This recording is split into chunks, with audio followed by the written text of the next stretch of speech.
Lukas 17 ayat 11 sampai 19. Kalau saudara perhatikan baik-baik, tidak semua ayat saya baca, tapi Lukas 17 ayat 12 sampai 14. Ya, ada 10 orang kusta saudara berseru kepada Yesus, Guru kasihanilah kami. 10 orang kusta datang kepada Yesus. Apa kata Yesus? Pergilah, perlihatkan dirimu kepada imam-imam. Saudara, kalau zaman dulu orang kusta itu saudara mesti tempat tinggal yang tersendiri, tidak boleh bergaul dengan orang banyak. Dan mereka semua saudara datang kepada Yesus. 10 dari jauh mereka berteriak, saudara. Yang dikatakan situ mereka berdiri agak jauh, kasihan saudara. Ya, dan mereka berdiri, Yesus, Guru kasihanilah kami. Tapi tahukah saudara, Tuhan Yesus mau 10 orang kusta ini beriman sehingga bisa menerima mujizat mereka. Dari jauh juga Tuhan Yesus berkata, pergilah, perlihatkan dirimu kepada imam-imam. Cuma ini Tuhan Yesus kata, Tuhan Yesus tidak mendatangi mereka dan menepuk kasihannya, sudah sakit kusta sebulan. Tuhan Yesus berkata sederhana, pergilah, perlihatkan dirimu kepada imam-imam. Tahukah saudara, kalau orang kusta tidak boleh datang kepada imam-imam. Orang kusta tidak diperbolehkan masuk ke bait Allah, apalagi bersumpah dengan imam. Itu tidak boleh hukumnya pada saat itu saudara. Tetapi Tuhan Yesus berkata, pergi, perlihatkan dirimu kepada imam-imam. Tapi satu hal, 10 orang kusta ini percaya, beriman. Katakan amin. 10 orang kusta ini percaya dan beriman. Kata Tuhan Yesus, kita pergi perlihatkan diri kepada imam-imam, pikiran kita masih dibeban, ya, dibeban semua, ya beban semua di tubuh mereka. Ada yang udah puntung-puntung dari kakinya, dari tangannya, dari jalan susah, ya. Bayangkan 10 orang kusta sama-sama datang kepada Yesus. Semua masih lemah, badan mereka masih sakit kustaan mereka. Ya saudara, ketika Yesus berkata, pergilah, perlihatkan diri kepada imam-imam. Apakah mereka sudah sembuh dari kustanya? Belum. Tentu sih, mereka belum ada satu pun yang sembuh. Penyakit itu, kusta itu masih menempel di tubuh mereka. Kaki mereka masih lemah melangkah, ya. Jari-jari mereka masih bertuntungan karena sakit kusta itu semua. Mereka masih sakit kusta, saudara. Penyakit itu masih nempel, tapi mereka beriman. Mereka percaya kepada apa yang dikatakan Tuhan. Tuhan Yesus berkata, pergi kepada dirimu ini, ayo kawan, kita pergi. Pergi, kita percaya. Kalau Tuhan Yesus berkata, pergi perlihatkan diri kepada imam-imam, itu artinya dia berkata, kita sudah sembuh. Kita harus pergi perlihatkan diri kepada imam-imam. Pergi kita, ayo, jalan kita. Masih lemah, saudara. Masih kusta itu masih nempel jelas. Tapi mereka beriman. Mereka percaya kepada firman Tuhan. Saudara baca Lukas 11 sampai 9. Mereka percaya, jadi mereka bertindak. Mereka tidak diam dan berkata, Tuhan sembuhkanlah kami dulu, kami kustaan. Masa kau suruh kami ke bait Allah jumpa imam? Gak boleh Tuhan. Masa kau gak tahu hukumnya? Kalau masih kusta tidak boleh jumpa imam. Tidak, mereka tidak berkata begitu. Sembuhkanlah kami dulu Tuhan, baru kami jalan pergi menjumpai imam. Tidak, mereka percaya walaupun masih penyakit kustaan, ya masih dia lemah-lemah, masih dia pincang-pincang, tapi dia percaya kepada firman Tuhan. Pergi, perlihatkan dirimu kepada imam-imam.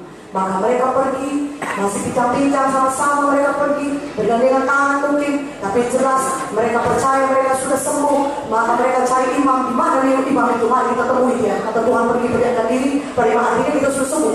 Dengan pincang-pincang mereka gerakan Tuhan, mereka tindakan iman mereka. Mereka tindakan iman mereka. Mereka bertindak, mereka tidak diam. Mereka beriman, dan artinya beriman mereka tidakkan iman mereka. Maka firman Tuhan berkata, dituliskan, di tengah jalan mereka menjadi tahir. Di tengah jalan mereka sembuh. Tindakan iman saudara malam ini. Amin. Gerakan bagian tubuh saudara yang sakit, walaupun belum kelihatan, tapi iman itu percaya sudah jadi firman Tuhan itu jadi dalam saudara. Walaupun belum kelihatan di alam badan ini, tapi saudara percaya, sudah percaya, maka iman itulah yang akan menurunkan kuasa Tuhan kepada saudara. Iman itulah, iman saudara itu akan menjadi bukti daripada semua yang belum kelihatan tadi. Mana aminnya? Mana aminnya? Saudara, ketika saudara beriman, percaya, aku sembuh Tuhan karena firman-Mu berkata demikian. Saudara masih merasa sakit ya, tapi saudara jangan ucapkan sakit saudara, ucapkan firman Tuhan. Karena Markus 5 itu banyak cerita saudara. Tadi Ibu Joshua bercerita, wanita sakit 12 tahun berdarah, dia ucapkan iman. Dia berkata, asal ucapkan saja jubahnya aku sembuh. Asal ucapkan saja jubahnya aku sembuh. Asal ucapkan saja jubah Yesus aku sembuh. Wanita itu masih lemah, dia masih sakit perdarahan. Ketika dia datang menerobos kerumunan orang banyak mau menjumpai, dia masih lemah, dia masih sakit. Dia tidak ucapkan sakitnya. Dia tidak berkata, aduh sakitnya pendarahan terus keluar, aduh lemahnya aku, sembuhnya aku ini. Kalau aku datang sama Yesus, sembuhnya aku. Aduh kok lemah kali rasanya. Aduh orang pun menyepaki aku, orang pun gak memberi aku jalan kepada Yesus. Dia orang banyak dibanyakan, bagaimana aku bisa mencapai Yesus? Aduh sakit kali rasa, udah pulang aja. Wanita itu tidak mengucapkan kondisinya, situasinya. Dia tidak mengucapkan yang negatif, dia tidak mengucapkan sakitnya. Jelas sakitnya masih ada, dia masih sakit. Bahkan 12 tahun dia sudah sakit pendarahan itu. Dia masih berdarah, dia masih lemah, dia masih lemas. Tapi dia tidak mengucapkan yang negatif. Apa yang diucapkan? Imannya. Dia berkata, asal ucapkan saja jua Yesus, aku sembuh. Asal ucapkan saja jua Yesus, aku sembuh. Asal ucapkan saja jua Yesus, aku sembuh. Haleluya. Dan tidak ucapkan kelemahannya, dia tidak ucapkan sakitnya, dia ucapkan imannya, dia ucapkan firman Tuhan, maka dia bisa menerima mujizat Tuhan. Amin. Mana amin ya? Dari gua aminnya. Katakan amin. Angkat tangan saudara, katakan saya percaya Tuhan kepada apa yang dikatakan oleh firman-Mu. Kalau firman-Mu berkata, oleh tidur Yesus, saya sembuh, saya bebas, maka saya bisa sembuh dan bebas.